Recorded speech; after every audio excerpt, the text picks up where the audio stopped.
Dios les bendiga y bienvenidos enamorándonos de la palabra. Mi nombre es David Lebrón y soy su anfitrión y hermano en Cristo. Estamos dedicándole unos episodios a la Biblia. Hemos hablado de la Biblia como la palabra de Dios y también hemos hablado de la autoridad e inspiración de la Biblia.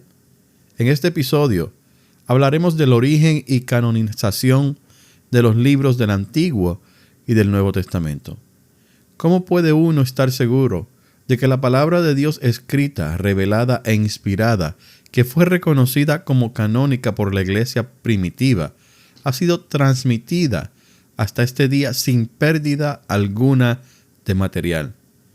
Ya que Satanás se preocupa por atacar la Biblia, ¿cómo sabemos que las escrituras han sobrevivido a los ataques del enemigo?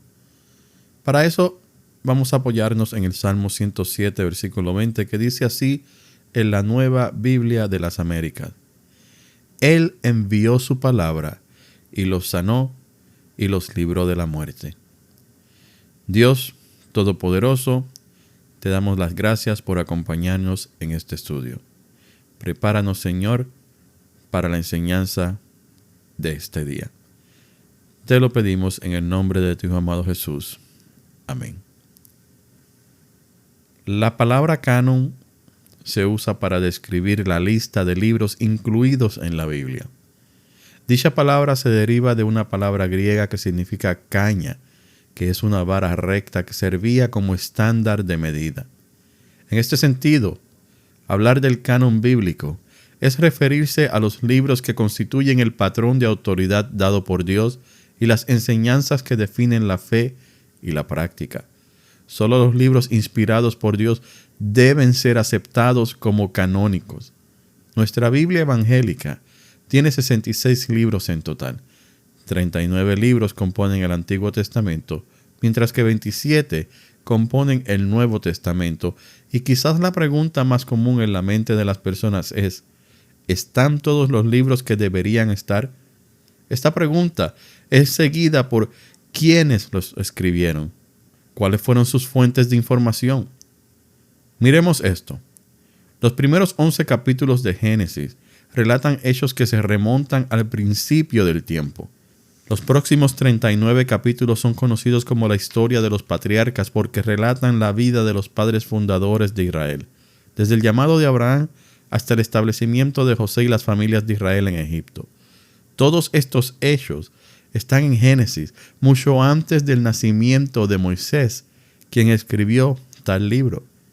Es muy probable que Moisés haya escrito los primeros 5 libros de la Biblia, conocidos conjuntamente como el Pentateuco, entre el 1400 y el 1440 a.C., mientras él, junto con los israelitas, peregrinaban en el desierto en camino a Canaán. Pero notemos algo. Los hechos descritos desde Éxodo a Deuteronomio coinciden con la vida de Moisés. Él es un testigo presencial, por lo tanto, son su testimonio. Entonces, ¿quién escribió Génesis? ¿Cómo es posible que Moisés haya conocido los detalles sobre los hechos y las personas que vivieron muchos siglos antes que él? Algunos dicen que Dios les reveló estas historias de manera sobrenatural.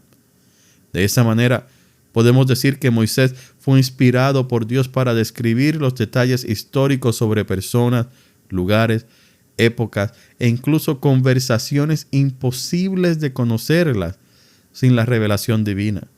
Y esta probabilidad no puede ser descartada porque para Dios no hay nada imposible y Él puede obrar dichos milagros. Pero hay un detalle. En ningún lugar se nos dice que tal revelación haya sido impartida de esa manera. En ningún lugar vemos que dice: y vino palabra de Dios a Moisés diciendo. Esta es la historia de Abraham. Los relatos narrativos parecen ser relatos directos, transmitidos de manera natural mediante canales orales y escritos. Se supone que los relatos orales se originaron poco después de sucedidos los hechos. En este caso, deberíamos agregar que Dios controló la transmisión de los primeros relatos orales y escritos para que Moisés recibiera historias fieles, dignas de ser incluidas en Génesis. Quizás nos sorprenda que Moisés haya usado dichas fuentes, porque muchas personas piensan que la Biblia es producto de un dictado divino. Pero la composición de la Biblia combinó medios sobrenaturales y naturales, lo cual hizo que los manuscritos originales fueran completamente confiables y el producto simultáneo de la inspiración divina y la redacción humana común y corriente.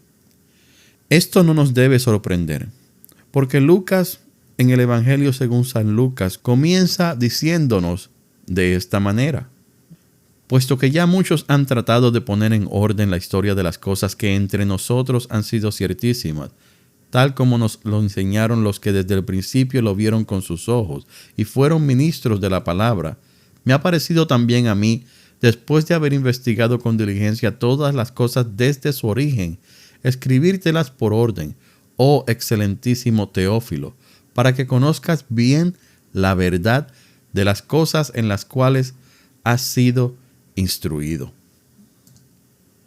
Lucas nos está diciendo que él hizo una investigación profunda para poder escribir su versión del Evangelio. Sin embargo, notamos que aunque Lucas hizo una investigación independiente, su relato es sumamente similar a los relatos narrados por Marcos y Mateo, y no hay contradicciones ni errores entre ellos. Es ahí donde vemos el factor divino, en que Dios se encargó de preservar la historia clara en todos los testigos. En el Antiguo Testamento vemos algo similar cuando en Números 21:14 se menciona un libro de las batallas de Jehová. Estos libros que se mencionan a través del Antiguo Testamento y que quizás se hayan perdido, no eran sino registros que narraban la historia para que todo aquel que quisiera y pudiera lo leyera. Así que los escritores bíblicos tenían libertad de obtener y utilizar datos históricos de fuentes fuera de la Biblia para escribirnos.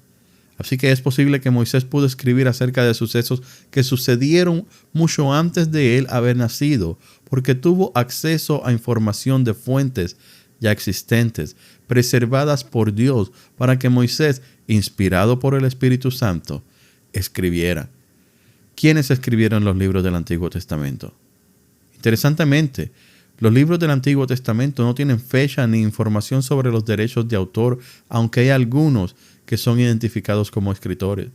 Así que para identificar la fecha, debemos respaldarnos en el testimonio bíblico y la historia judía. También hay ocasiones en las que podemos identificar al autor o al redactor del contenido de los escritos. Por medio de investigaciones que han tomado muchos siglos, los investigadores cristianos han estudiado el tema y han concluido que los libros del Antiguo Testamento y sus primeros destinatarios atribuyeron fielmente la autoría y las fechas de los escritos sagrados.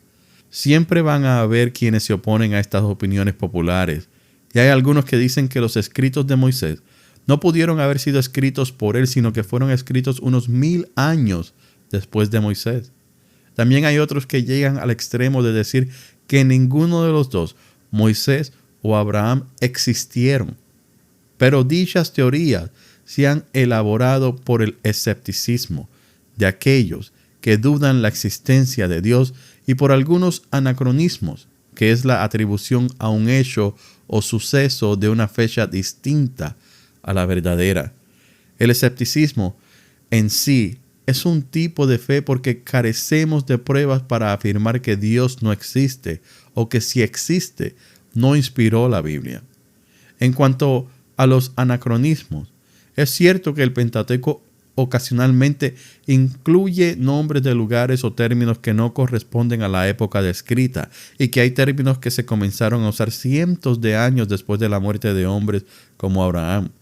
Esto, para los escépticos, es prueba de que los libros se originaron mucho después de lo que se cree popularmente y que los sacerdotes se inventaron las historias del Pentateuco. Sin embargo, los libros del Antiguo Testamento contienen la marca de contextos antiguos, como las circunstancias de épocas anteriores al surgimiento de la nación de Israel, como las leyes, las situaciones políticas y las costumbres. Así que la teoría de los escépticos no se sostiene. En cuanto a los anacronismos, podemos decir que después de que el Pentateuco fue escrito, Los cambios inevitables en los nombres de lugares, el vocabulario y las coyunturas políticas dificultaron la comprensión de estos libros antiguos. ¿Tenemos los libros correctos del Antiguo Testamento? Los judíos identificaban, compilaban y preservaban sistemáticamente los escritos sagrados.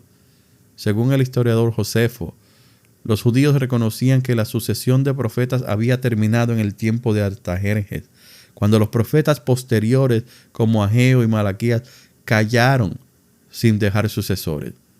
Josefo nos dice que los libros escritos después del 400 antes de Cristo no eran considerados parte de la escritura, aun cuando fueran valiosos en otros sentidos.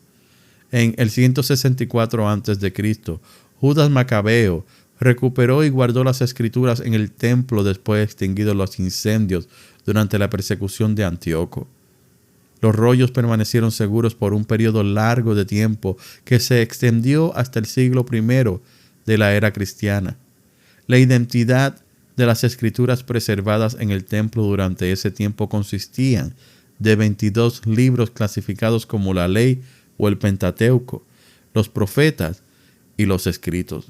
Estos 22 libros son los mismos que nosotros tenemos y que hacen un total de 39 libros.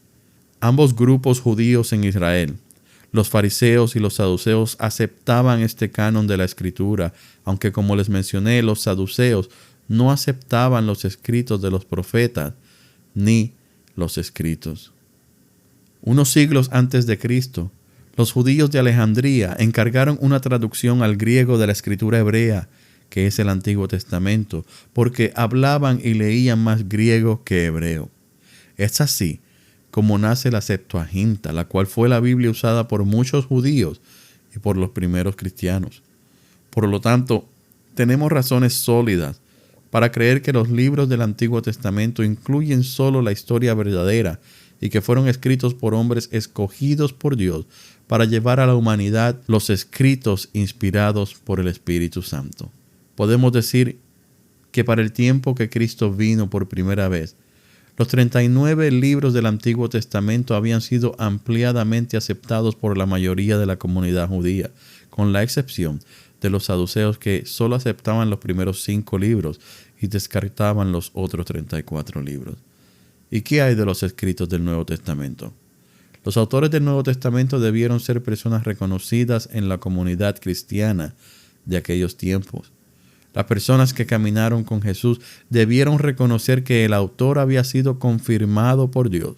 Sus credenciales como discípulo de Jesús, como apóstol de Jesucristo o como seguidor de alguien que había caminado con el Maestro, debían ser conocidas y aceptadas por la comunidad de creyentes del primer siglo. El canon del Nuevo Testamento fue descubierto a lo largo de un periodo de tiempo donde hubieron discusiones y consultas hasta que en el Concilio de Cartagena, en el 397 después de Cristo, se decretó cerrado el canon. Así, en el día de hoy, no hay revelación doctrinal nueva. De lo contrario, tendríamos una Biblia que estaría siendo actualizada continuamente. Sin embargo, la fiabilidad de los libros del Nuevo Testamento descansa sobre una serie de preguntas en relación a su origen. ¿Fueron escritos por testigos oculares o personas estrechamente relacionadas con ellos? ¿Los autores fueron inspirados por Dios mientras ellos escribían? Aunque los escépticos sostienen que los libros fueron escritos por hombres herederos de una leyenda que se había hecho pasar por real, la confianza de los cristianos en el Nuevo Testamento está bien fundada y el cristianismo histórico ha respondido positivamente a estas preguntas. Al comienzo de su ministerio, Jesús hizo lo que muchos maestros de la antigüedad habían hecho antes que él. Escogió un grupo pequeño de hombres para que fuesen sus alumnos oficiales, los cuales durante 3 años escucharon de cerca las enseñanzas de Jesús y fueron testigos de sus obras. Jesús utilizó parábolas, la repetición y las ayudas visuales como técnicas eficaces de enseñanza. Pero Jesús también les enseñó cómo difundir su mensaje, el cual después de su resurrección les encargó que dedicaran su vida a esa labor.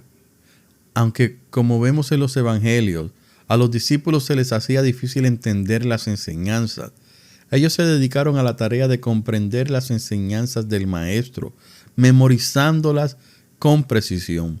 Pero podemos tener la mejor memoria en la historia y siempre se nos van a olvidar algunos detalles. Así que, ¿cree usted que es posible que con el pasar de las décadas, cuando los discípulos y otros colaboradores decidieron escribir, se les olvidaron algunas cosas? Es posible, pero entendamos que desde que Jesús ascendió hasta que los discípulos se dedicaron a escribir los evangelios, ellos se dedicaron plenamente y primordialmente a extender el mensaje de su Maestro. El hecho de que predicaban continuamente los ayudó a mantener todas las enseñanzas y las historias frescas en sus mentes. Y no solo esto, sino que en realidad nosotros, con tanta tecnología, verdaderamente subestimamos la capacidad de la memoria humana. Hoy día almacenamos información en libros o en dispositivos electrónicos, pero en el primer siglo no existían tales dispositivos, así que la herramienta que mejor les funcionaba era su propia memoria. Los discípulos de Jesús no eran hombres entrenados para memorizar mucha información. Recordemos que muchos de ellos no eran hombres de alto nivel académico, pero Dios se había encargado de todas esas debilidades en el momento en que los llamó. Otra posibilidad existe en que quizás los discípulos escribían momentos claves del ministerio de Jesús para que no se les olvidara cuando contaran su experiencia a otras personas. Y no solo esto, sino que el Espíritu Santo ayudó a los discípulos a entender y a recordar. Jesús envió al Espíritu Santo para que ayudara a sus discípulos a comprender y memorizar todas las enseñanzas. Así que no dependieron solo de su propia capacidad para hablar y enseñar acerca de Jesús. Los discípulos no ignoraron el rol del Espíritu Santo en los escritos. Quizás ellos no eran conscientes de que sus palabras eran escritura inspirada, pero sí sabemos que entendían que Dios les había dado autoridad como mensajeros escogidos, y la iglesia recibió rápidamente sus escritos como palabras inspiradas y autoritativas. También podemos decir que los autores del Nuevo Testamento destacaron el papel de los testigos oculares e hicieron depender la veracidad de sus afirmaciones de la autenticidad de los sucesos que describían. Y un ejemplo de esto lo vemos cuando Lucas en Lucas 1:1-4 revela sus métodos y propósitos al principio de su evangelio. Lucas afirma haber investigado cuidadosamente todos los asuntos para que el lector pudiera conocer bien la verdad. La fiabilidad del Nuevo Testamento debe aceptarse con base en los siguientes hechos. Jesús capacitó a un grupo de discípulos para que comprendiesen y difundieran sus enseñanzas. Estos hombres, los discípulos, tomaron la responsabilidad con gran seriedad, lo que incluía la memorización de las enseñanzas claves de Jesús. Mediante la predicación, los discípulos, ahora apóstoles, mantuvieron frescas las enseñanzas de Jesús para preparar a otros como a Marcos y a Lucas. Y a partir de la década de los 40, los apóstoles y sus colaboradores comenzaron a escribir cartas fidedignas, inspiradas por el Espíritu Santo, las cuales aparecieron en las iglesias. El canon comenzó a formarse cuando las primeras iglesias fueron plantadas por los apóstoles. Los apóstoles tenían que enseñar el evangelio de Cristo crucificado y resucitado. Por lo tanto, ellos tenían el material, pero lo transmitían oralmente. Ellos tuvieron que comenzar a escribir las enseñanzas. Las cartas que escribían y comenzaron a circular se convirtieron en escrituras fidedignas, reconocidas como inspiradas por el Espíritu Santo. Eso no significa que cualquier carta era clasificada como inspirada. Más bien significa que la iglesia debió haber sido muy cautelosa a la hora de aceptar los escritos como bíblicos. En la era de la Reforma, de la cual hablamos en el episodio anterior, muchas creencias y prácticas fueron reexaminadas a la luz de las Escrituras. Martín Lutero y Juan Calvino deseaban despojar a la iglesia de las tradiciones humanas y tomar como modelo únicamente la palabra autoritativa de Dios. En el 1522, cuando Lutero publicó una traducción al alemán del Nuevo Testamento, incluyó los 27 libros que tenemos en el canon tradicional. En conclusión, las iglesias que recibieron las cartas y los evangelios escritos por los apóstoles y sus colaboradores entendieron que esos textos constituían la escritura, ya que provenían de hombres que habían sido reconocidos como intérpretes autorizados de la vida y el mensaje de Jesús. La convicción con respecto a cuáles eran los libros aceptados entre los cristianos aumentó a medida que pasaron las décadas, ya que las copias fueron llegando lentamente a las iglesias que habían surgido lejos de Jerusalén, el lugar donde nació el cristianismo. La historia de la iglesia nos demuestra que se tomaban muchas precauciones para evaluar la posible inclusión de un libro. Nuestro canon del Nuevo Testamento representa un tesoro puesto a prueba con esmero y cuidadosamente protegido, y en el cual los cristianos pueden regocijarse y depositar su absoluta confianza. Dios Todopoderoso, a ti damos toda la gloria y toda la honra, y te agradecemos, mi Señor, por el regalo de tus escrituras. Gracias, Señor. Ayúdanos a entenderlas y comprenderlas por medio de tu Espíritu Santo, que nos revela todas las cosas. Bendice a cada uno de los oyentes de Enamorándonos de la Palabra. En el nombre de Jesús te lo pedimos. Amén. Gracias por escuchar Enamorándonos de la Palabra. Que Dios le bendiga.